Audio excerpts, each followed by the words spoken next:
কিছুদিন আগে শিং মাছ পরিষ্কার করার একটি ছবি শেয়ার করার পর আপনাদের অনেকেই ভিডিও দেওয়ার অনুরোধ করেছিলেন। আপনাদের সেই ভালোবাসা আর আগ্রহের জন্যই আজ নিয়ে আসলাম শিং মাছ পরিষ্কার করার সম্পূর্ণ ভিডিও। হ্যালো এভরিওয়ান, আসসালামু আলাইকুম। কি অবস্থা সবার, কেমন আছেন?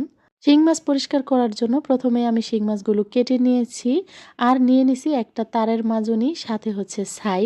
দুইটা জিনিস দিয়েই আমি শিং মাছগুলো 1 মিনিটের মধ্যে পরিষ্কার করে ফেলবো। প্রথমে আমি তারের মাজনির মধ্যে ছাই লাগিয়ে নিয়েছি আর মাজনিটা একদম শুকনো থাকতে হবে, ভিজা থাকলে কিন্তু সহজে পরিষ্কার হতে চায় না।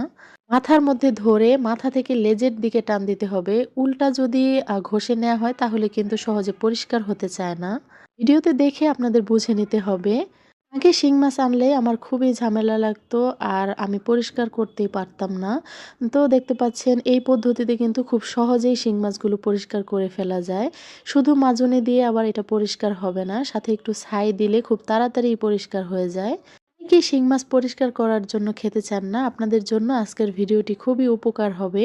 তো দেখতে পাচ্ছেন খুব কম সময়ে আমি কিন্তু শিং মাছটা পরিষ্কার করে নিয়েছি। কয়েকটা মাছ পরিষ্কার করার পরে মাজনিটা একটু পরিষ্কার করে নিলে খুব তাড়াতাড়ি হয়ে যাবে, কারণ মাজনির মধ্যে হচ্ছে উপরের যে কালো অংশগুলো সবগুলোই লেগে থাকতে পারে। তো আমি আপনাদেরকে ধুয়ে দেখাচ্ছি যে কি পরিষ্কার হয়ে গেছে, একদম ধবধবে সাদা হয়ে গেছে। শিং মাছ ভালো করে পরিষ্কার না করে কিন্তু খেতেও ইচ্ছে করবে না, মনে হবে যেন ধোয়াই হয় নাই। শিং মাছ পরিষ্কার করার অনেক ভিডিও দেখেছি, তবে কোনো ভিডিও দেখে আমি কখনো শিং মাছ পরিষ্কার করতে পারি নাই। এই যে পরিষ্কার করার পদ্ধতিটা, এটা হচ্ছে আমি আমার বড় আপুর কাছ থেকে শিখেছি। গ্রামের বাড়িতে শিং মাছ পরিষ্কার করার জন্য ডুমুর পাতা ব্যবহার করা হয়, তবে ঢাকার শহরে তো আর সেই পাতা কোথাও খুঁজে পাওয়া যাবে না। তো সেই জন্য ডুমুর পাতার বিকল্প পদ্ধতি হচ্ছে এটা। তো আপনাদের সুবিধার্থে আমি আরেকটা শিং মাছও পরিষ্কার করে দেখাচ্ছি। অনেকে শিং মাছ খেতে পছন্দ করলেও পরিষ্কার করার ভয়ে খেতে পারছেন না, আজকের ভিডিওটি তাদের জন্যই। আমি যে তারের মাজনি দিয়ে মাছ পরিষ্কার করছি, এটা শুধু মাছ ধোয়ার জন্যই আলাদা করে রেখেছি।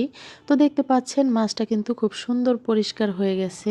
এভাবে পরিষ্কার করলে 1 মিনিটেরও কম সময়ে হচ্ছে মাছ পরিষ্কার করে ফেলা যায়।